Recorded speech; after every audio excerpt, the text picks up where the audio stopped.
Kita sering berbicara dengan sarana, kemudian sambungannya prasarana ya. Apa bedanya? Mana yang sarana, mana yang prasarana? Ya sarana itu apa yang kita gunakan untuk pelayanannya. Untuk langsung digunakan kepada pasien ya. Sedangkan pra itu gedung beserta penunjangnya. Apa kelebihan rumah sakit, bangunan gedung rumah sakit dengan gedung yang lain ya, hotel misalkan, sama-sama untuk orang tidur ya. Jadi kalau teman-teman di rumah sakit atau di hotel gitu ya, yang pasti tanpa standar apa coba? Ada kamar-kamarnya, kemudian mengapa sih toiletnya, kamar mandinya selalu berdampingan? Mengapa tidak terpisah? Biar kalau mandi nggak dengar tuh. Nah, itu semua adalah karena prinsip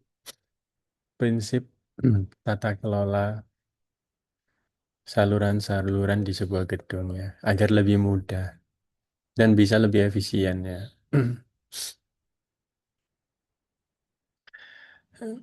Mestinya di rumah kita juga begitu sih, supaya lebih efisien ya menata saluran-saluran pembuangan maupun air bersih. Di mana kita meletakkan kamar, kemudian meletakkan kamar mandi, meletakkan toilet, meletakkan apa dapur, wastafel ya. Itu semuanya terkait dengan efisiensi kemudahan kita. Kalau terjadi trouble, itu juga lokasinya ya itu saja jadi satu ya. Yang disebut sebagai SAF ya. Kadang disamarkan seperti sebuah tiang ya, tiang gedung atau lebih tersamar lagi. Nah, disadari atau tidak di bangunan gedung rumah sakit itu akan lebih banyak ya, lebih banyak saluran-saluran. Air bersih tentu ya. Kemudian selain air bersih, sebenarnya ada saluran air untuk hidran, untuk proteksi kebakaran. Nah, itu juga agar mudah terlihat, mudah dideteksi, warnanya juga dibuat berbeda. Air untuk hidran merah gitu ya. Air bersih ya bisa pakai paralon biasa,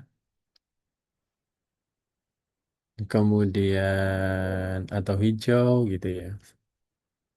Kemudian air kotor atau limbah supaya kalau ada masalah deteksinya lebih mudah ya. Kemudian telepon walaupun internal maupun eksternal, kemudian kabel-kabel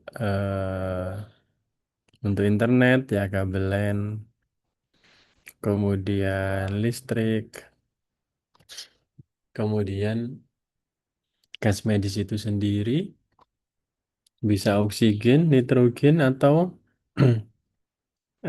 tekanan negatif ya untuk suction misalkan. Kemudian kemudian tata udara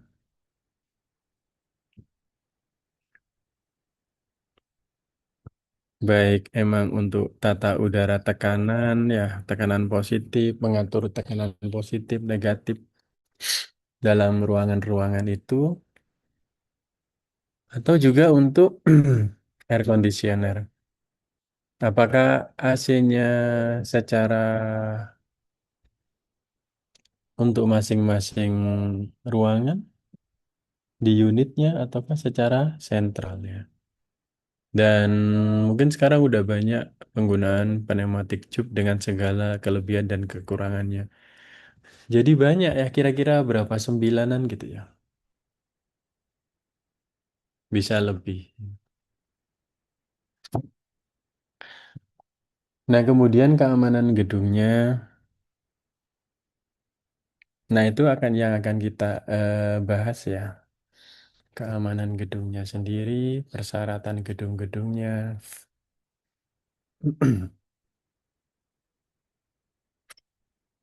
Kalau teman-teman sudah terpapar di akreditasi, ada banyak overview atau eh, apa ya, analisis atau proses yang akan ditelaah oleh surveyornya, mulai dari kepemimpinan dan perencanaan. Manajemen selalu diawali oleh perencanaan dan diakhiri oleh evaluasi. Nah, namun kita di kuliah ini tidak di situ karena itu ada kuliah tersendiri, tapi kita langsung pada pokok ke masing-masing permasalahan yang yang harus teman-teman ketahui dan pahami ya. Nah, MFK di topik mata kuliah ini tidak lepas pula dari K3 ya, keselamatan dan kesehatan kerja. Kalau orang K3 keselamatannya di depan. Kalau dokter bilangnya kesehatan dan keselamatan kerja. Orang ketiga menganggap bahwa keselamatan lebih penting ya, jadi taruh depan. Itu ya. Kalau dokter bilang kesehatan lebih penting. Ya nggak tahulah antara telur dan ayam ya. Tapi intinya kan gitu. Bagaimana sebuah penempatan penempatan gedung, penataan prasarana, penataan gedung itu dan sarananya sendiri, peralatan-peralatan kesehatan, terutama terkait elektronik, kelistrikan, itu harus bisa dipastikan aman ya. Eh, Sehingga orang-orang, para staf yang bekerja di fasilitas itu bisa aman dan selamat ya dalam melaksanakan tugas. Dan tentu pengunjung, semua pengunjung rumah sakit itu, pasien, keluarganya juga agar bisa aman, bisa selamat, tidak terjatuh, tidak tersengat listrik, tidak mengalami kekerasan, mungkin tindak kejahatan, karena bagaimanapun juga rumah sakit adalah merupakan fasilitas umum yang siapapun bisa keluar masuk ya. Saya pernah melihat eh, apa peralatan CCTV ya, yang di situ dipasang artificial intelligence yang bisa bisa mendeteksi wajah orang-orang yang berlalu lalang di dalam rumah sakit ya. Nah, bagus tuh idenya ya. Kalau yang saya pelajari itu bisa pakai YOLOV ya namanya. Apa softwarenya? Di pembaca gambar ya. Nah, mungkin bisa dipakai itu. Nah, hanya saja kan dia perlu dilatih ya. Namanya artificial intelligence bukan segalanya ya. Tapi mereka kita buat dan kita latih dengan berbagai wajah. Ada data latihnya ribuan. Itu yang bikin mahal mungkin ya, selain ide atau alur algoritmanya ya. Kita beri data latih, kemudian kita uji dengan data juga. Data latihnya lebih banyak ya. Semakin banyak dia semakin cerdas sebenarnya. Walaupun tidak akan bisa 100% menurut saya. Karena semua di situ ada algoritma-algoritma probability ya, peramalan sama seperti statistik sebuah peramalan. Dia diberi gambar wajah ini, dia akan menebak, meramal. Orang ini kecenderungannya akan melakukan kejahatan atau tidak. Intinya begitu ya. Kalau ada yang disinyalir melakukan kejahatan, dia memberikan sebuah notifikasi di dashboardnya security. Hanya nyampe situ ya. Belum nyampe kayak di film-film, lalu orangnya langsung ditangkap oleh robot. Marah ya, nggak laku rumah sakitnya. Nah, cuman hanya notifikasi bisa sehingga security bisa lebih aware ya. Harusnya begitu sih menurut saya AI. Di mesin EKG kan sebenarnya sudah ada artificial intelligence ya. Kalau EKG yang bisa membantu kita membacakan hasil EKG. Tapi kan tentu saja keputusannya ada di kita ya. Kecuali emang kita nggak bisa baca EKG ya. Nah, itu lain lagi ya. Mungkin mereka akan alatnya akan ngasih notif ini ada ST depresi di 23 AVF. Oh iya kah? Gitu kan. Maka kita cek ulang dibaca di 23 AVF. Benarkah dia ada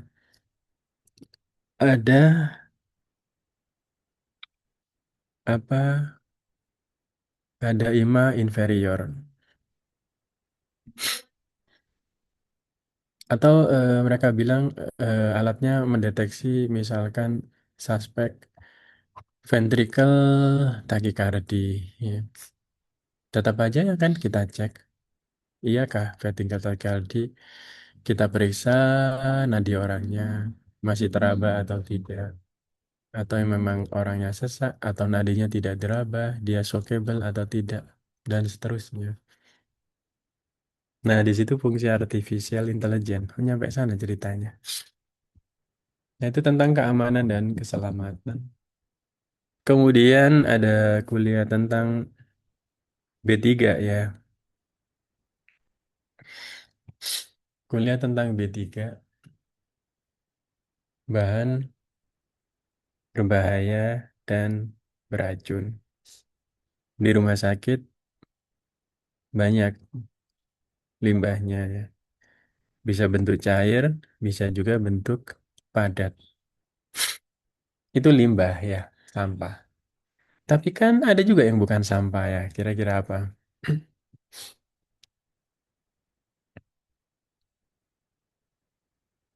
Povidoniodium, alkohol,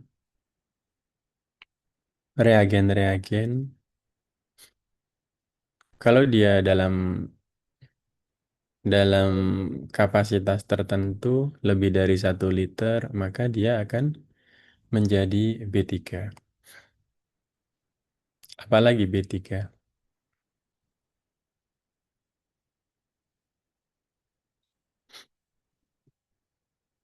Lampu halogen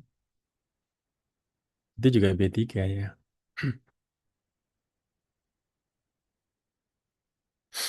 Nah, bagaimana pengelolaan itu? Kalau lampunya ada mati, tentu tidak boleh dibuang di sampah domestik. Nah, ada sendiri penataan sampah rumah tangganya, sampah domestiknya. Bagaimana B3B3 itu dikelola agar tidak menimbulkan, tidak meningkatkan risiko, tidak membahayakan, tidak menimbulkan keracunan. Penataannya seperti apa? Kalau sediaan farmasi, reagen, antiseptik, di mana naruhnya di ruang farmasi? Karena itu domainnya pembeliannya lewat logistik farmasi. Bagaimana meletakkannya? Bagaimana membagi-bagi ke unit pemakai? Bagaimana peletakan di unit pemakainya? Di laboratorium misalkan. Di radiologi, kalau yang masih pakai sistem basah. Tapi sekarang sudah banyak yang digital. Syukurlah ya, baunya tidak lagi asem ya, anak-anak radiologi.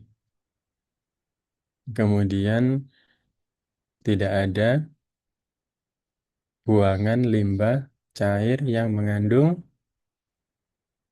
emas ya, perak dari reagen developer dari radiologi. Radiologi itu kan ada developer, ada fixernya, mirip dengan proses di di di fotografi era lama.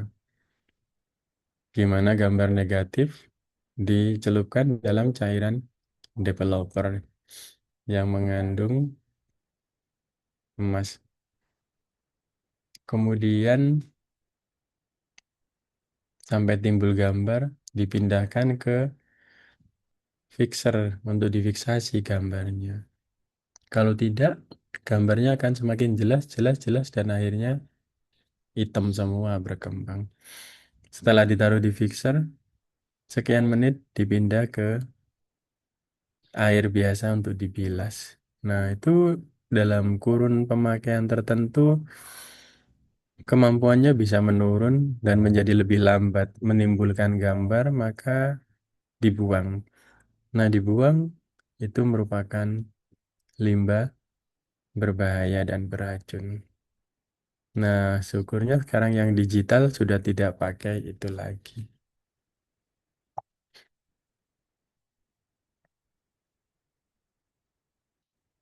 Itu bahan-bahan dari reagen, berbahaya dan beracun. Ada lagi mungkin dari bekas jaringan, bekas cairan tubuh pasien, muntah, darah ya dari ruang operasi, dari buangan sampel di laboratorium, itu juga menghasilkan limbah medis. Limbah medis masuk dalam kategori berbahaya dan racun. Ada yang cair, ada yang padat, dan dianggap infeksius ya. Ada benda tajam, ada juga yang non benda tajam. Nah, bagaimana mengelolanya, ya kan? Bagaimana meletakkan di penempatan penyimpanan sementara limbah medis tajam. Bagaimana menjaga agar para petugas dan pengunjung lain tidak sampai terpapar, tertusuk. Maksimal berapa cup diisi dari wadahnya itu. Nah, itu semua kan ada aturannya untuk memproteksi. Tidak hanya tenaga medis dan tenaga kesehatan lain atau keperawatan. Itu kan juga sangat berisiko terpapar atau malah sangat lebih berisiko tertusuk pada teman-teman cleaning service, teman-teman kebersihan yang memindahkan dari tempat penampungan sementara ke belakang tempat penampungan B3.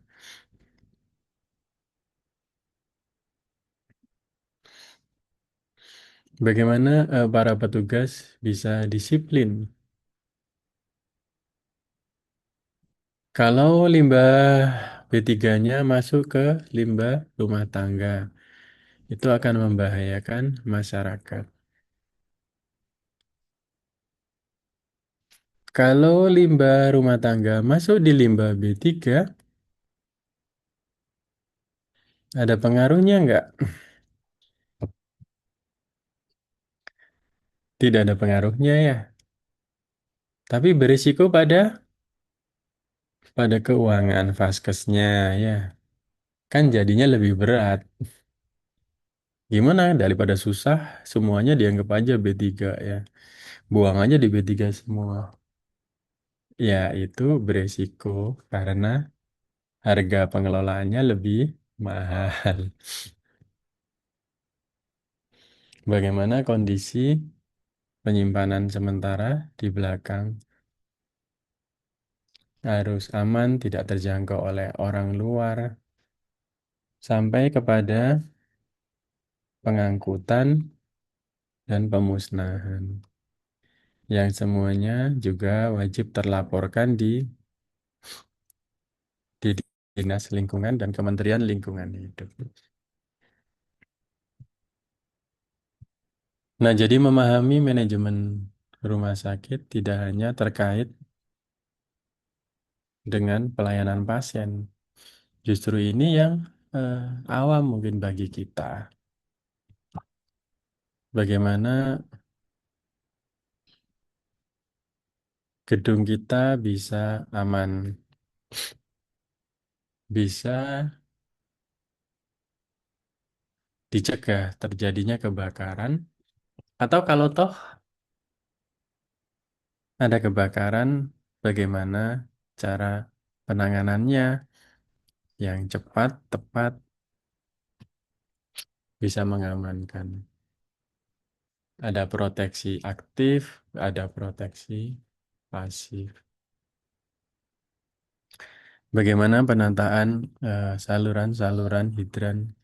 Berapa sih kapasitas minimal yang harus ada pada bak penampung air hidran dibandingkan dengan gedungnya? Kalau tidak cukup, biasanya kita lahannya kurang ya. Nah, bagaimana alternatif penanganan risikonya? Oh, ternyata kita tetanggaan sama damkar. Ya, mungkin nggak perlu terlalu banyak. Respon time-nya saat latihan sekian menit pada jam sibuk. Teman-teman harus memahami sedikit atau banyak, minimal prinsipnya bagaimana proses-proses proteksi kebakaran.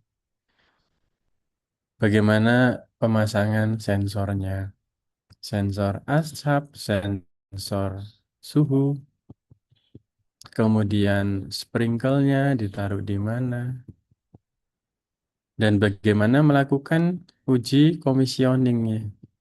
Jangan sampai udah selesai gedungnya, ada sprinklenya, ada sensornya, ternyata tidak usah diuji, ternyata tidak berfungsi. Ya. Nah, itu perjanjiannya dengan kontraktor seperti apa? Teman-teman harus selesaikan, harus pastikan bahwa itu berfungsi. Pakai uji komisioning ya. Oh iya, ternyata bunyi alarmnya setelah diberikan panas atau diberi asap. Dan hidranya keluar airnya lewat sprinkelnya.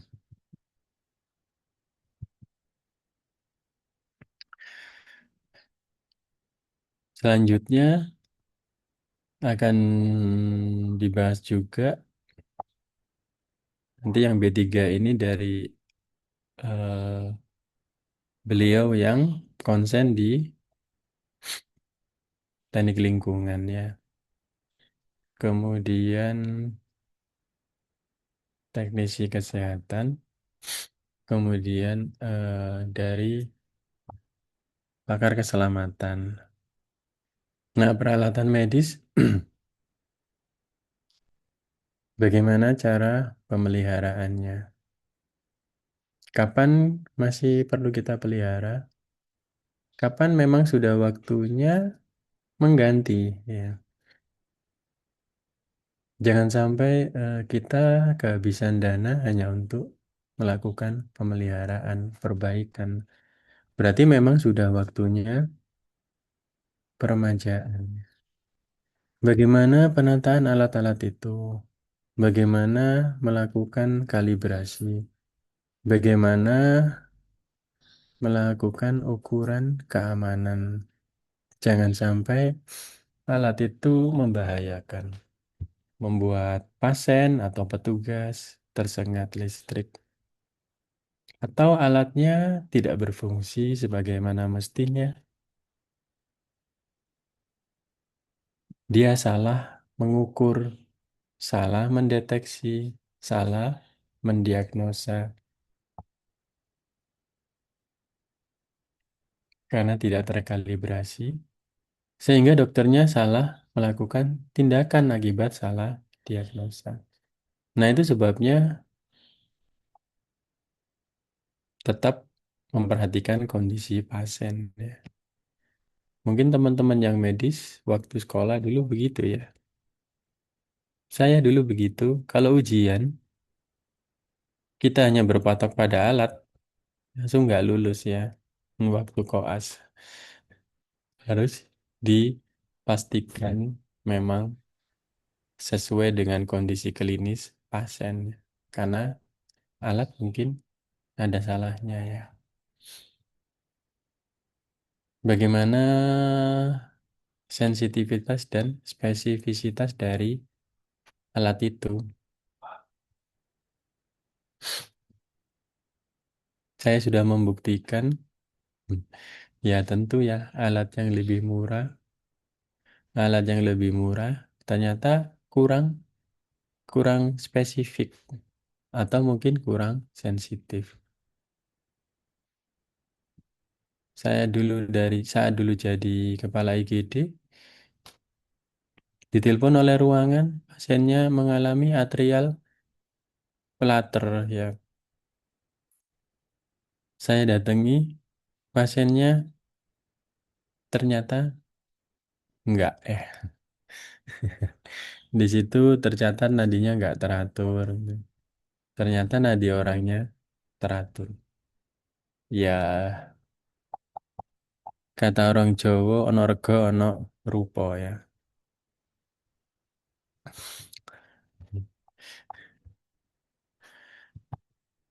Tapi yang lebih bagus mungkin lebih spesifik ya. Ya akhirnya alat yang lebih spesifik itu kita taruh di ICU, yang itu ditaruh di peralatan biasa.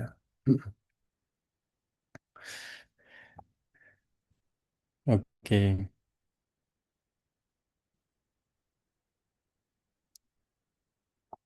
saya lanjutkan dongengnya ya. Semoga belum ngantuk.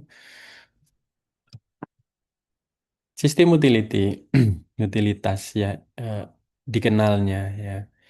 Ini adalah sebuah sistem yang harus di rumah sakit harus 24 jam ya. Harus 24 jam. Apa aja itu? Kelistrikan, air,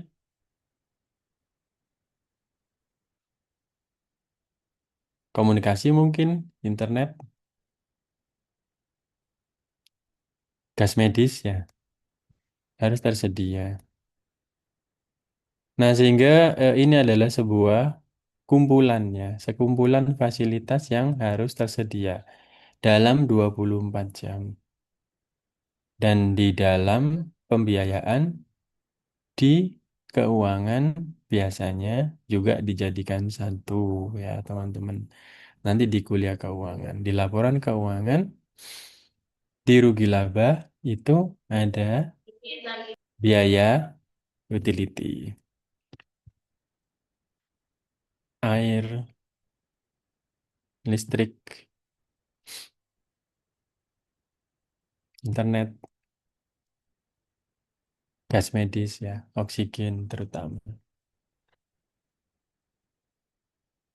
Nah, bagaimana pemeliharaannya? Agar tersedia dalam 24 jam, harus bisa dipastikan sistemnya. Kapan menggunakan sentral, kapan menggunakan non-sentral, berapa kapasitas yang dibutuhkan sehingga membutuhkan yang sentral. Kalau tersentral, ada yang pakai tabung kecil, ada yang liquid gede, ada yang semi liquid.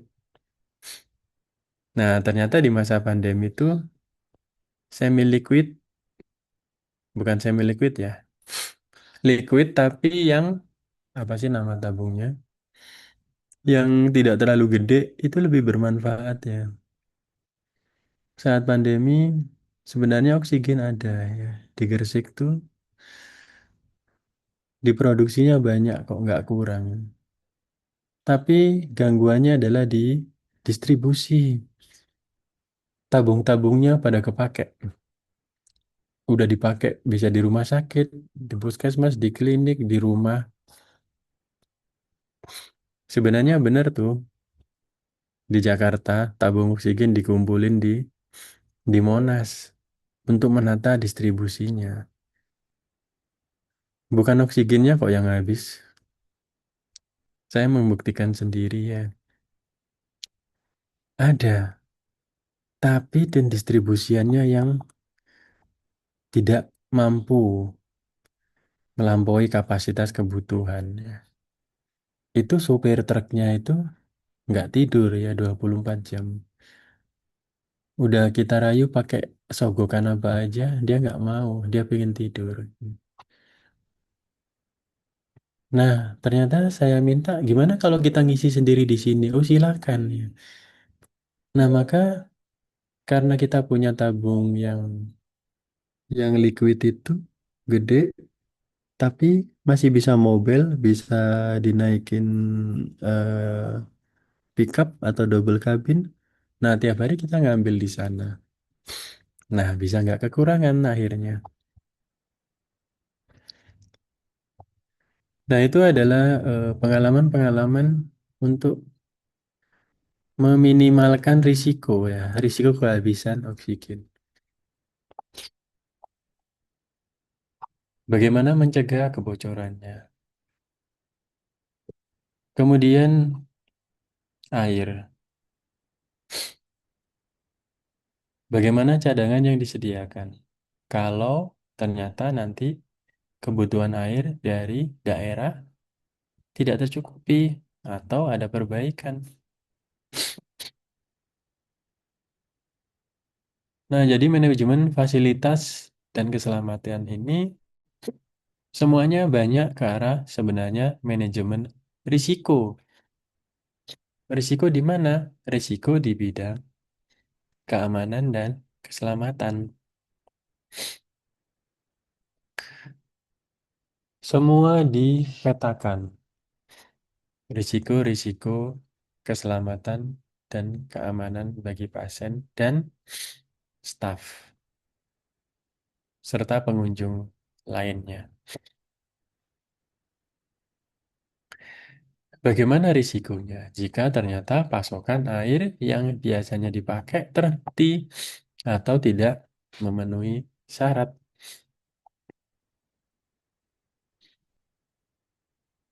Bagaimana rencana cadangannya?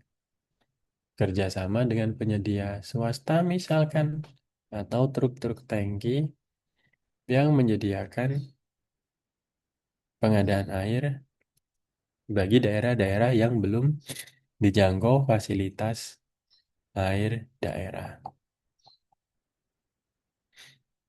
Bagaimana listrik, pasokan listrik bisa tersedia dalam 24 jam? Bagaimana jika terjadi mati lampu dari pemberi pasok listrik? Apakah dengan mengadakan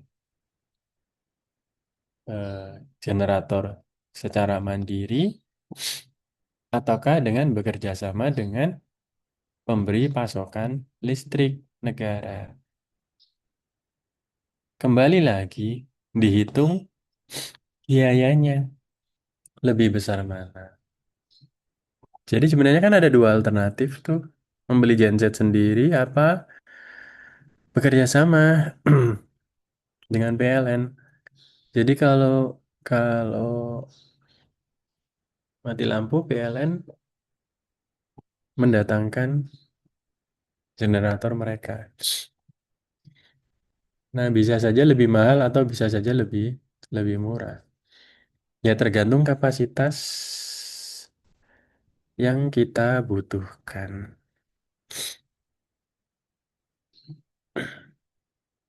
Tipe genset mana yang harus kita pilih? Berapa kVA?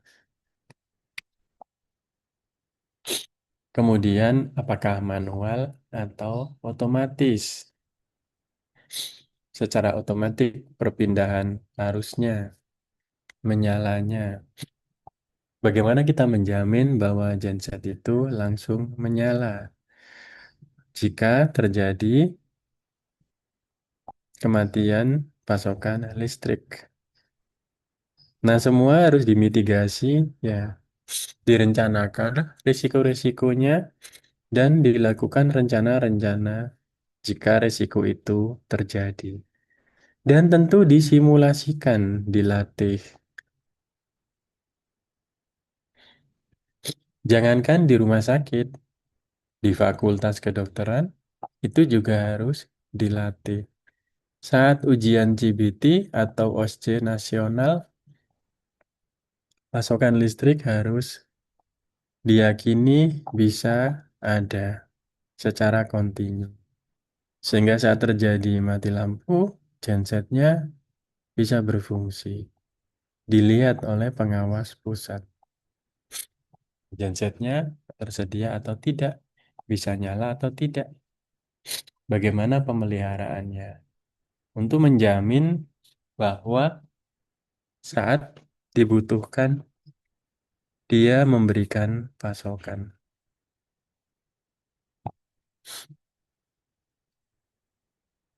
Nah, sehingga saya terbiasa ya kalau mati lampu. Dulu di rumah sakit, mati lampu lalu berhitung. Satu, dua, tiga. Saat hitungan ketiga harusnya sudah nyala. Nah, tapi kalau di kampus kadang enggak. Ya, enggak apa-apa lah. Nah, kemudian perlu difikirkan juga apakah memang diputuskan semua ataukah untuk menghemat daya yang terhubung dengan genset hanya unit-unit vital, misalkan IGD, kamar operasi, kemudian ICU, ya. Ya, semestinya memang harus semua layanan bisa tersedia 24 jam. Dan tentu dengan sistem internet juga sekarang ya. Walaupun tidak harus tersedia, tapi bagaimana rencana-rencana mitigasinya? Jika terjadi hambatan atau gangguan pada sistem informasi, misalkan putus atau terjadi trouble atau bahkan ditawan oleh orang-orang yang tidak bertanggung jawab. Bagaimana mitigasi tata laksananya? Bagaimana mengatasi permasalahan-permasalahan yang terjadi pada pelayanan. Jika terjadi gangguan pada sistem informasi. Bagaimana melakukan backup data? Backupnya apakah secara cloud ataukah secara hard disk? Bagaimana naruh hard disknya? Server backupnya sarannya di dua sisi, ya misalkan timur, barat, utara, atau selatan gedung. Mengapa? Karena backupnya kalau gedungnya terjadi suatu hal kebakaran, masih ada backup yang lain.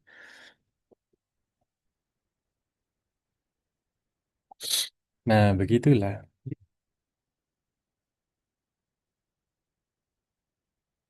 Sehingga bisa menjamin bahwa data itu tetap tersedia.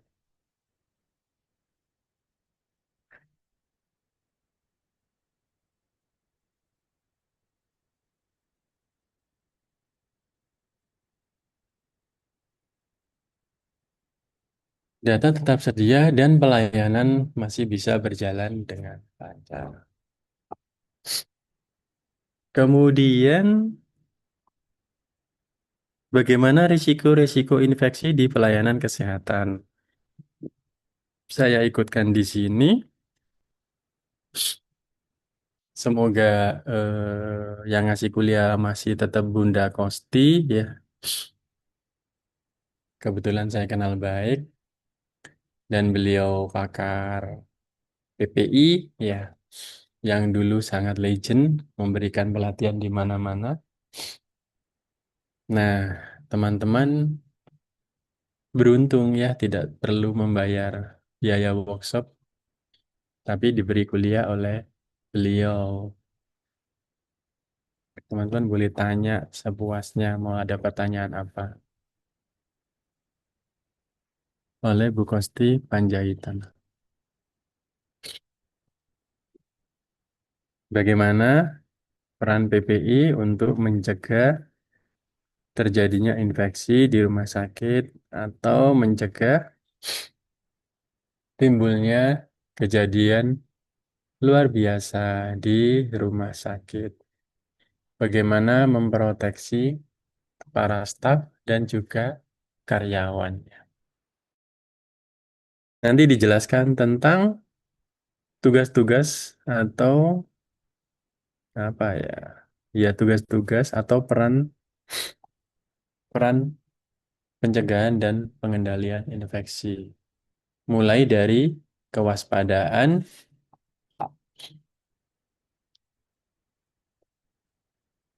mulai dari kewaspadaan isolasi ya, yaitu kewaspadaan standar dan kewaspadaan transmisi.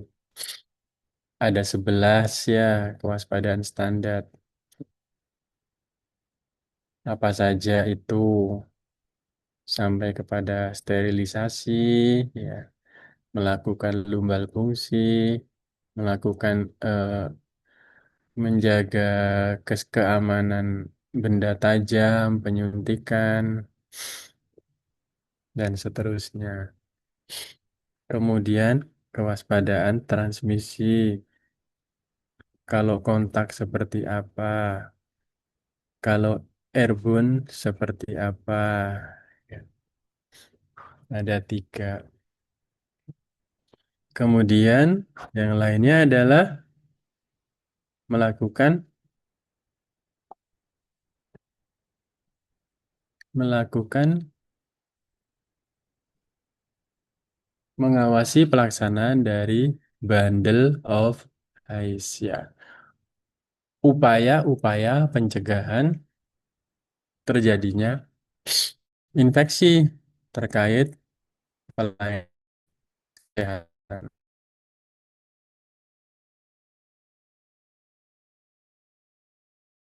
Teman-teman biasanya bingung antara bundle of ice dengan surveillance. Ya, karena objeknya mirip ya, sama objek. Jadi kalau ada pengamatan tentang infeksi lokasi operasi atau infeksi daerah operasi IDO. Nah, itu kan sebenarnya dibandingkan. Kalau terjadi IDO, bagaimana tindakannya? Ntar ya, baterai saya habis.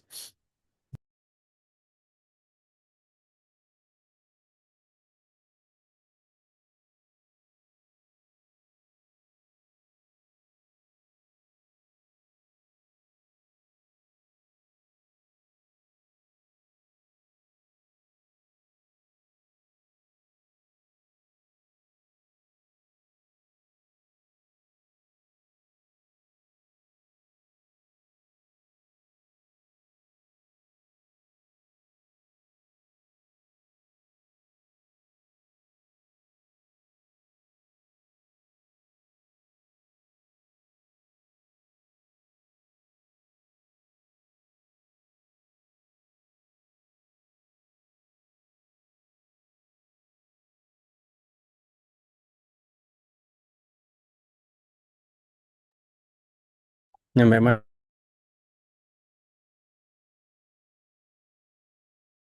Oh, gitu. Gimana tindak lanjutnya? Proses pelaporannya. Kemudian penanggung jawab PPI-nya. Apakah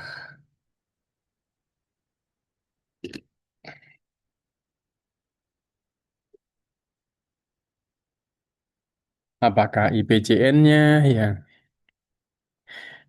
infection person nurse control nurse atau IPCD-nya infection protection control doctor ataukah IPCLN-nya ya. Memastikan memang itu hidup dianalisis. Lalu dibandingkan sebenarnya bagaimana sih upaya-upaya bundle of heights-nya, gimana agar tidak terjadi itu. Itu kan juga dilakukan audit, diperhatikan upaya-upaya pencegahan terjadinya itu pada saat melakukan operasi. Diperhatikan, diaudit gitu kan, prosedurnya seperti apa aja. Nah, misalkan kalau baik berarti harus di atas 80% ya. Semuanya dilakukan. Tidak kemudian hal-hal yang krusial yang harus dilaksanakan itu dilaksanakan.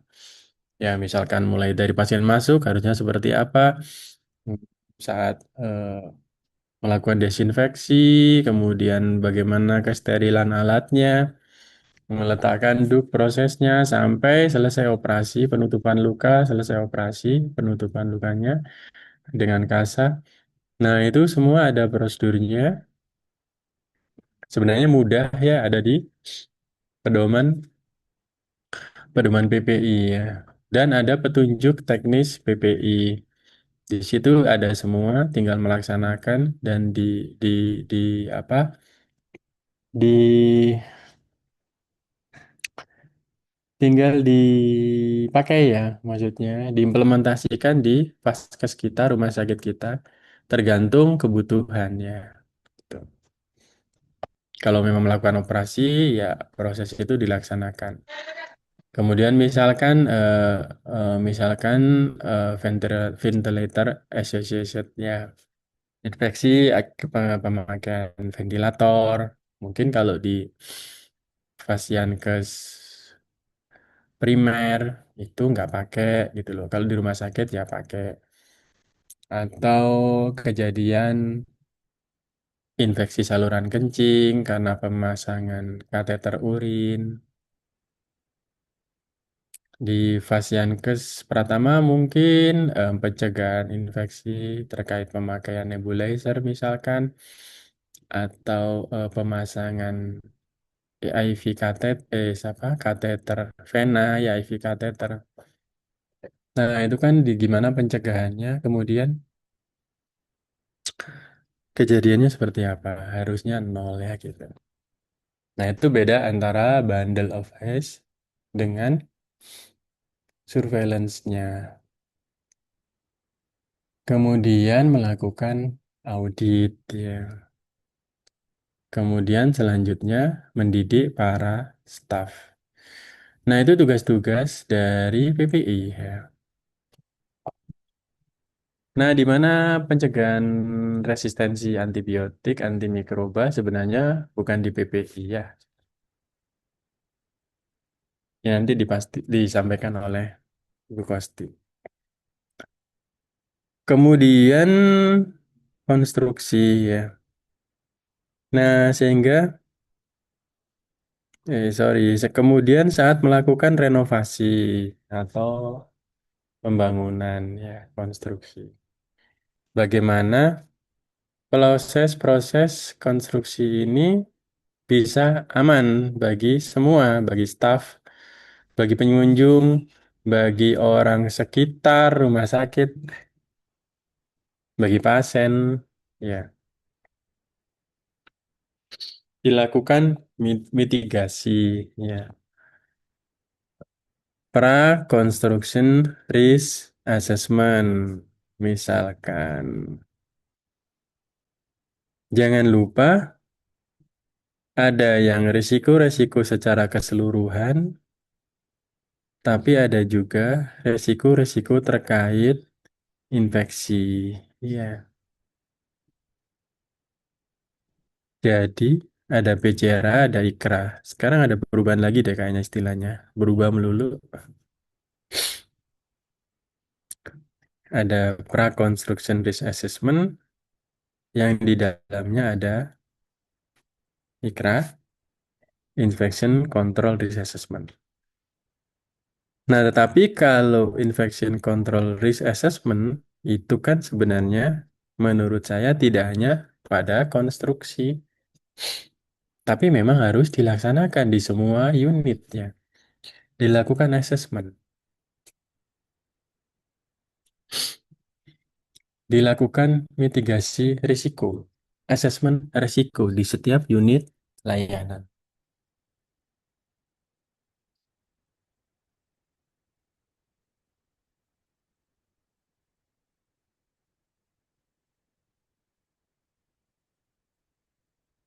Di IGD misalkan risiko-risiko apa yang ada di situ. Risiko terkait peralatan misalkan, ada risiko mungkin peralatannya tidak siap pakai, defibrilatornya mungkin ternyata baterainya habis, ya kalau memang ada baterainya. Mungkin terjadi kegagalan rilis dari apa kejutan listriknya tidak sampai 360 joule. Nah, bagaimana mitigasinya? Dilakukan kalibrasi harian, kemudian dicek voltasenya harian atau tiap shift saat pergantian shift. Sehingga alat-alat harus siap pakai. Bagaimana alat-alat medis yang lain aman, groundnya tidak sampai membahayakan pasien. Kemudian ada resiko infeksi juga, misalkan risiko tertusuk benda tajam, risiko paparan eh, secara droplet atau airborne atau kontak ya. Bagaimana penerapan kewaspadaan transmisinya di sana dan juga risiko pada penularan pada pasien misalkan. Nah, itu juga harus dilakukan daftar tilik, kemudian dilakukan proses tindak lanjut ya.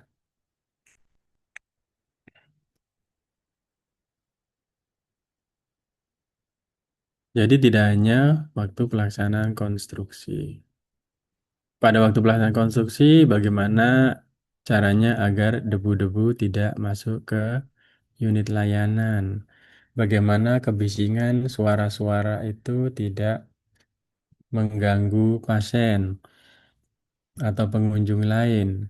Bagaimana proses konstruksi itu aman, tidak menimbulkan bahaya pada pasien, pengunjung, dan staf. Mungkin ada benda yang jatuh dari atas, benda berat, itu kan juga membahayakan. Kemudian tentu ada rencana penanggulangan bencana rumah sakit. Bagaimana disusun HVA-nya? Hazard Vulnerability Assessment. Bagaimana jika terjadi bencana di rumah sakit? Bagaimana jika terjadi bencana dari luar rumah sakit? Bagaimana jika terjadi bencana internal dari rumah sakit? Dari internal rumah sakit, misalkan rumah sakitnya kebanjiran, atau ada gempa, atau terjadi kebakaran. Itu resiko yang selalu ada di setiap rumah sakit ya, kebakaran. Kembali lagi kepada proteksi kebakaran. Bagaimana rumah sakit itu melakukan pencegahan aktif maupun pasif terkait kebakaran. Ya, walaupun tidak semaksimal bisa kita lakukan. Contohnya pintu yang harus kedap api, ya itu kan sangat mahal bagi kita mungkin ya. Berbeda mungkin dengan rumah sakit corporate ya yang sudah mampu yang melayani pasien-pasien premium. Tapi kalau di kita misalkan pasien-pasien mungkin rumah sakit yang nirlaba, pasiennya menengah ke bawah, hampir 100% dari jaminan sosial. Ya, tentu sulit dan berat untuk memenuhi itu. Tetapi kan masih ada metode-metode mitigasi yang lain. Bagaimana pemasangan hidran, sensor panas, sensor suhu, ya. Kemudian fungsi sprinkle-nya, kemudian alarmnya bisa berfungsi atau tidak. Kalau sampai kemudian pemasangan aparnya di mana? Nah, kalau sampai di saat terjadi kebakaran sudah dilakukan penyemprotan pakai apar, namun gagal. Nah, bagaimana? Apa yang dilakukan? Nah, itu harus direncanakan, dimitigasi risiko-risikonya. Setiap staf harus bisa menggunakan apar, baik yang paling gede badannya maupun yang paling kecil. Itu sebabnya aparnya juga jangan terlalu gede ya. Nanti kalau yang mungil imut dia nggak nanti dia berat pakai apar ya. Belum lagi dia yang berdebar grogi ya. Suatu saat ada pasienkes yang sudah lulus paripurna. Ternyata terjadi konsleting di meteran dari listriknya. Tetap aja dia lupa pelajaran cara menggunakan apar ya. Ketakutan, dredeg, grogi. Untungnya ada pasien di ruang tunggu yang sudah biasa dia di industri, dia paham atau mungkin dia orang ketiganya sendiri ya atau security yang membantu menyemprotkan apar di pasienkes itu. Nah, itu kan ya nggak lucu ya.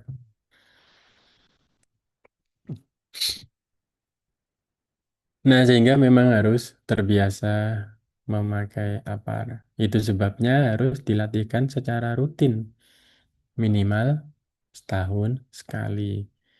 Apar-apar yang akan expired atau yang sudah expired dikumpulkan, sayang nggak dipakai. Nah, dibuat latihan. Jadi kapan dilakukan latihan? Ya, kalau paparnya udah ada yang expired, bergantian berlatihan cara menyemprotkan papar.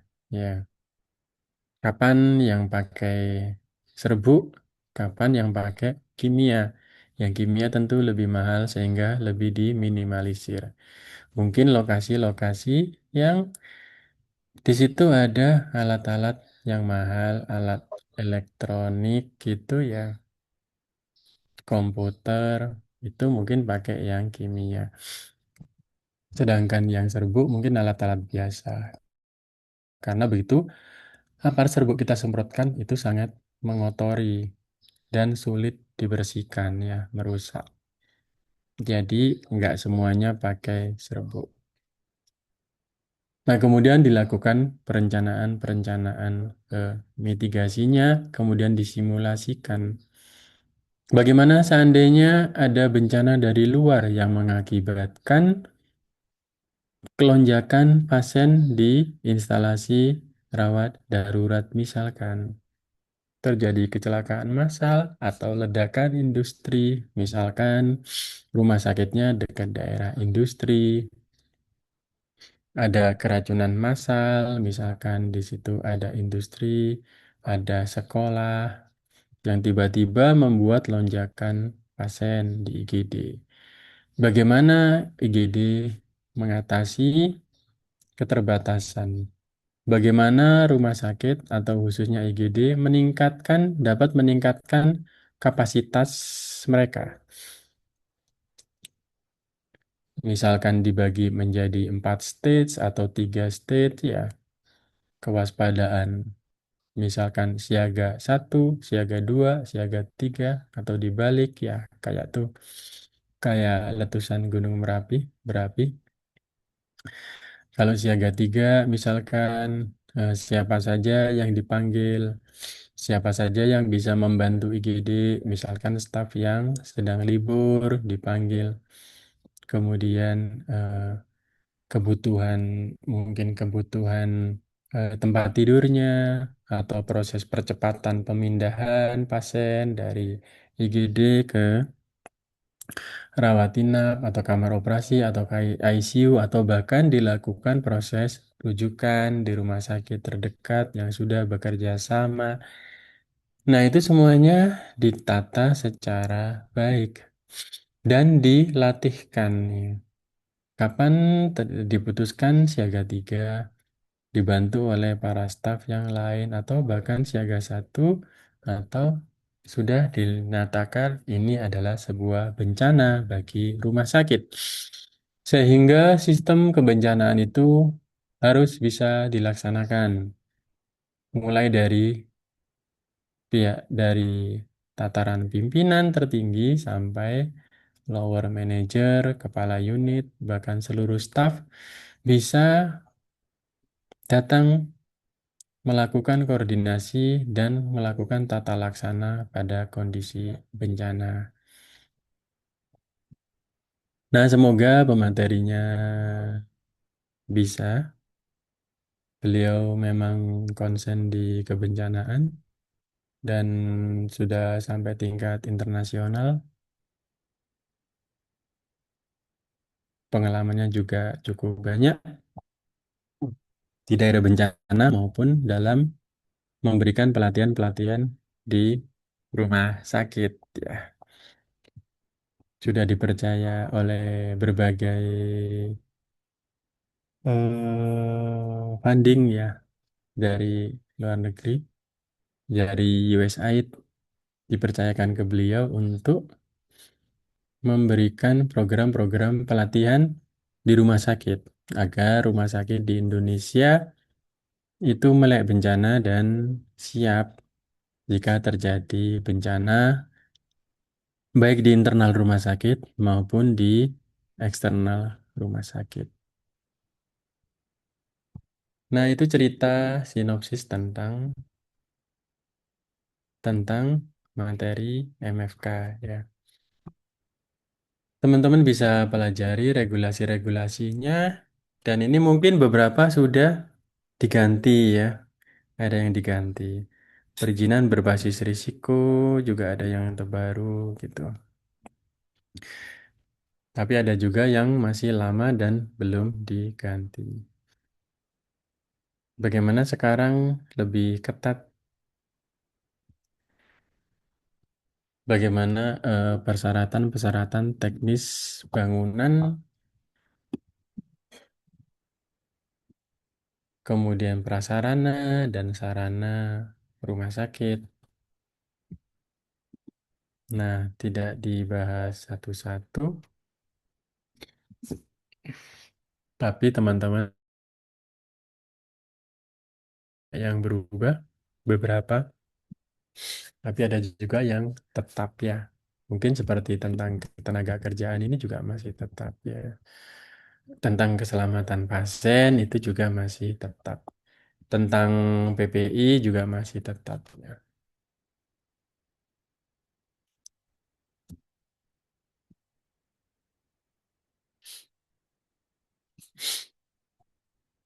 Sampai di sini ada yang mau ditanyakan?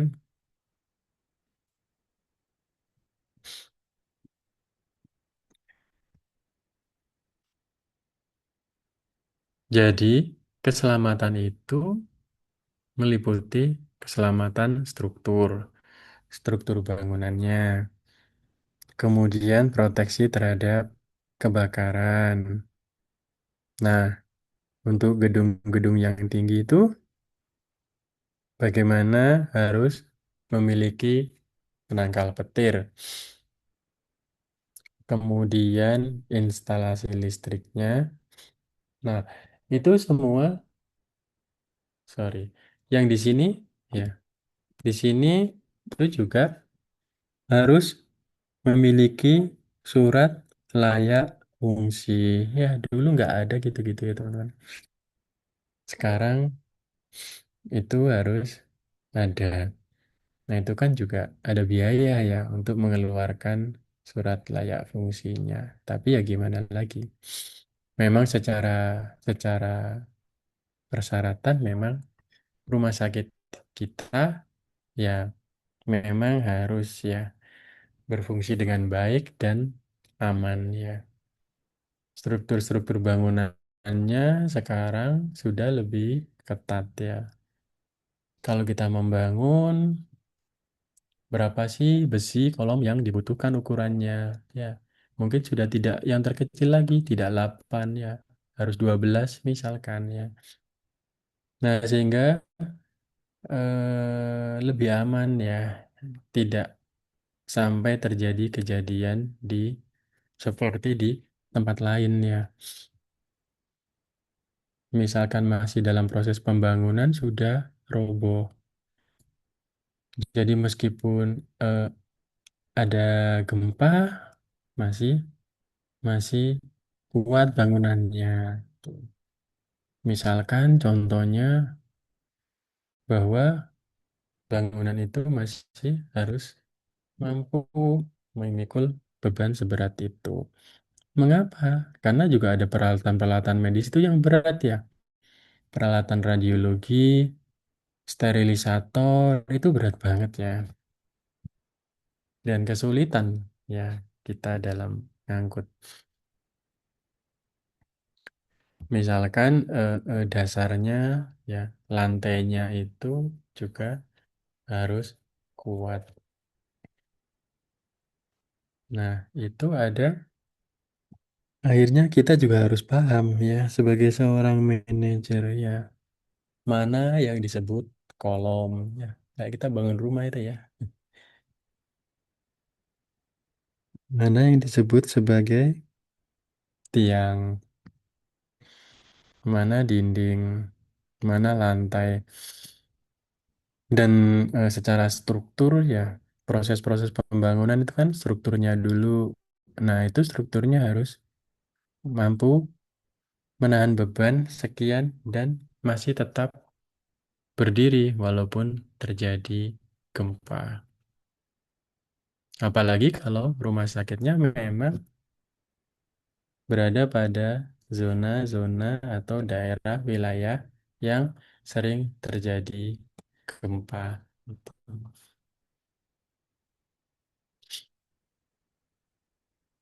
Nah, kemudian tentang proteksi kebakaran tadi sudah kita kita bahas ya sekilas, baik proteksi aktif maupun proteksi pasif.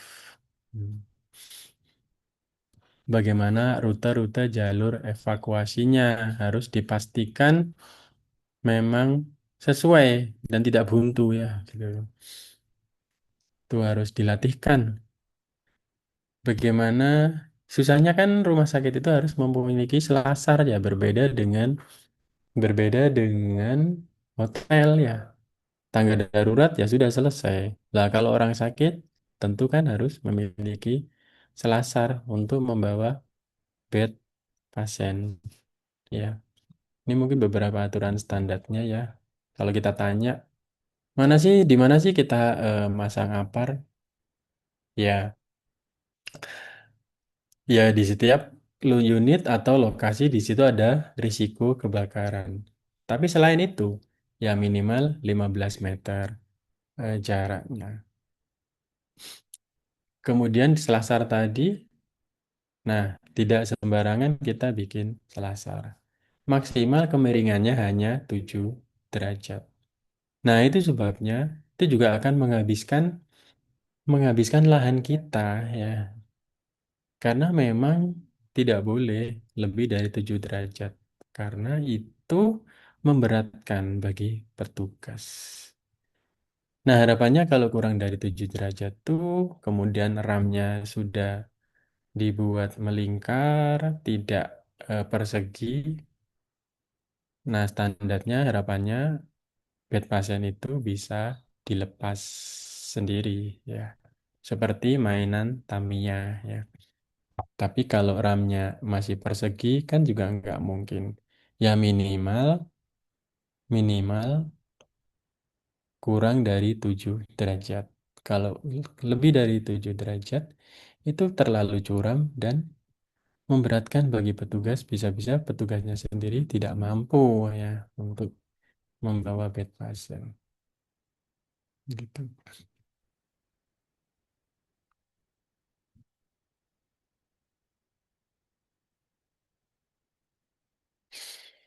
Nah ini idealnya ya tentang pintu tahan api. Gitu.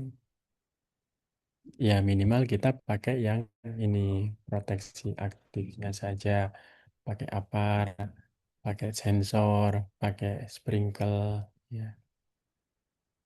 Nah, kemudian di semua risiko-risiko itu di dicatat ya.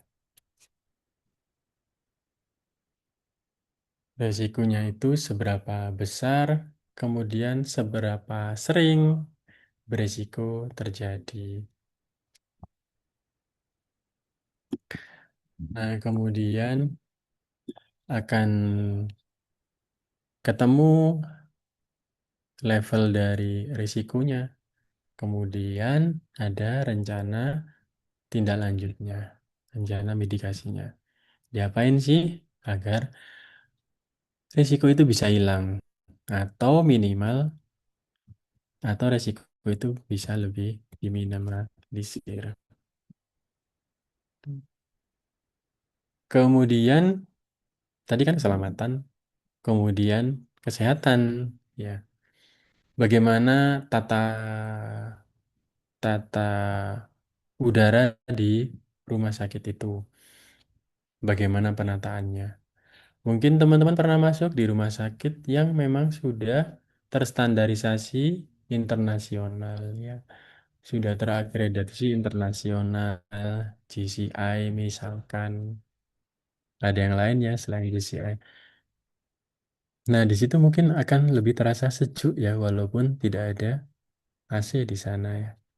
Karena di situ ada aliran udara, ada tata udaranya. Mana yang lebih positif, mana yang lebih negatif gitu ya. Bisa menata di kamar operasi lebih positif, di ruang infeksi lebih negatif. dan seterusnya ya di ICU lebih positif. Nah, itu semua ditata dan itu memang mahal ya. Tidak semua dari kita mampu. Tapi minimal di unit-unit tertentu memang harus ada ya. Dalam pelaksanaan KRIS ya kelas rawat inap standar ini sudah harus dilakukan. Ya, ya sudahlah. Ya memang itu standar ya. Kemudian tata cahaya juga.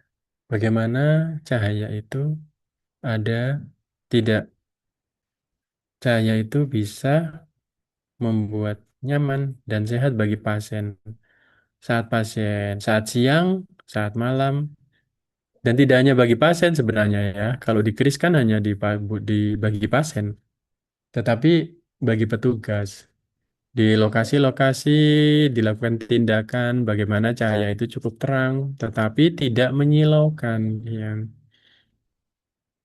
Kadang lampu LED itu tampak terang, tapi ternyata menyilaukan. Nah, itu juga perlu dipikirkan. Sekarang sudah ada alat-alat lux meter yang murah yang bisa kita pakai. Berapa sih standar-standarnya untuk ruang tindakan di ICU? Itu ada semua dari Permenkesnya. Teman-teman bisa baca ya, nggak perlu dihafal. Kemudian sanitasi dan penggunaan bahan-bahannya, termasuk zonasinya. Zonasi juga selain untuk kenyamanan, efisiensi pergerakan pasien, tapi juga bagaimana zonasi-zonasi itu juga bisa dari sisi kesehatan, mencegah terjadinya penularan. Nanti ada di mata kuliah tentang khusus untuk bangunan gedung ya, gitu. Bagaimana zonasi itu bisa efisien bagi pasien, tapi juga aman dan nyaman. Ada zona untuk orang umum bisa lebih ramai, tapi ada zona-zona privasi yang lebih tenang gitu dan seterusnya.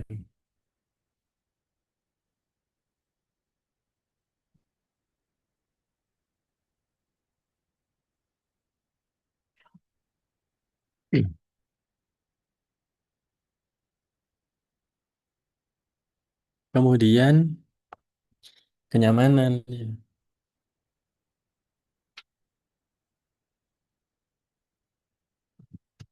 Jadi selain sehat dan selamat, ya tentu idealnya saat ini yang bisa kita jual adalah kenyamanan. Bagaimana zonasi itu mendukung kenyamanan gerak pasien agar lebih efisien, tidak jauh untuk berpindah, ya. Kemudian udaranya juga sejuk, tidak terlalu panas, tidak terlalu dingin. Kemudian ada lahan-lahan yang membuat pandangannya nyaman, ya, indah gitu, enak dipandang gitu, tidak bising, tidak mengganggu, tidak ada getaran-getaran. Nah, itu juga perlu ditata untuk saat ini. Mungkin di masa lampau itu tidak penting ya. Yang penting sembuh, kemudian aman gitu ya. Tetapi sekarang ini menjadi prioritas juga. Bagaimana pasien merasakan pengalaman yang berbeda kalau masuk di rumah sakit kita. Itu sebabnya sekarang banyak rumah sakit yang udah berubah. Ya. Namun jangan lupa bahwa proses-proses penataan itu juga perlu memperhatikan aspek-aspek pencegahan dan pengendalian infeksi. Ada bentuk-bentuk atau bahan-bahan tertentu yang memang sebenarnya tidak boleh dipakai karena bisa meningkatkan risiko infeksi. Itu juga perlu difikirkan. Ya, sulit ya nata rumah sakit. Nah, bagaimana sekarang rumah sakit sudah berubah, sudah lebih nyaman. Ada penghubung-penghubung antar ruangan yang mudah, baik dari segi jarak, juga dari segi petunjuk ya pemahaman. Kemana sih ruang ini, di mana sih gitu. Ruangan ini nanti terkait dengan ruangan mana aja. Laboratorium itu bisa dari rawat jalan, bisa dari IGD. Maka posisinya kita taruh di mana nih?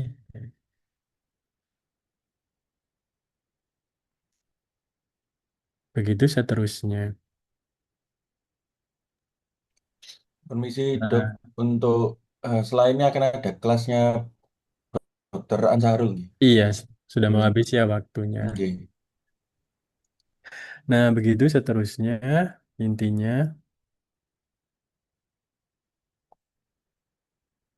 nah, kenyamanan tadi tidak lepas dari kemudahannya. Nah, itu tambahannya tentang keselamatan dan keamanan.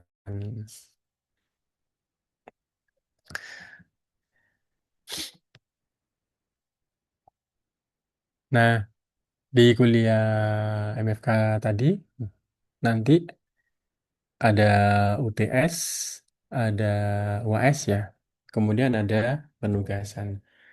Mungkin penugasannya tetap seperti yang lalu, yaitu terkait latihan membuat ikra, kemudian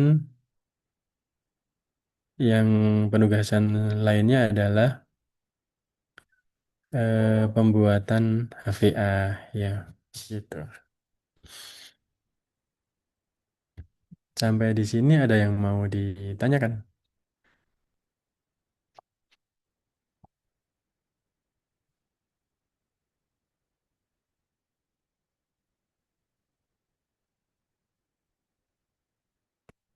Yang berapa sekarang? Oh iya, udah mau lewat.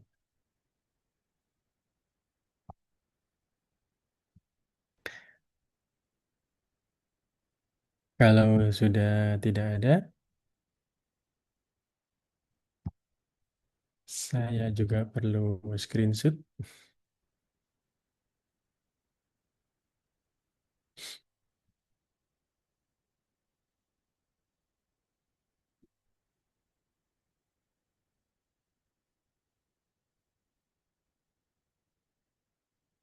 Iya, saya juga belum on cam. Oke, ini penting juga.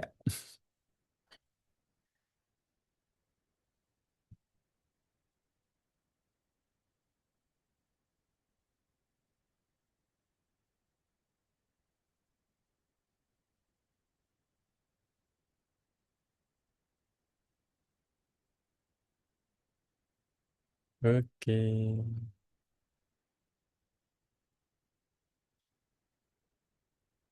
absen ya.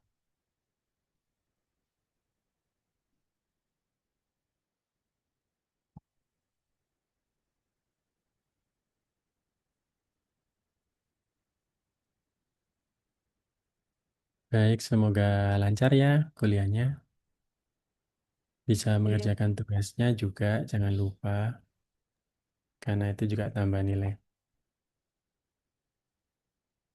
Saya Iya akhiri. dokter. Subhanakallahumma wa bihamdika.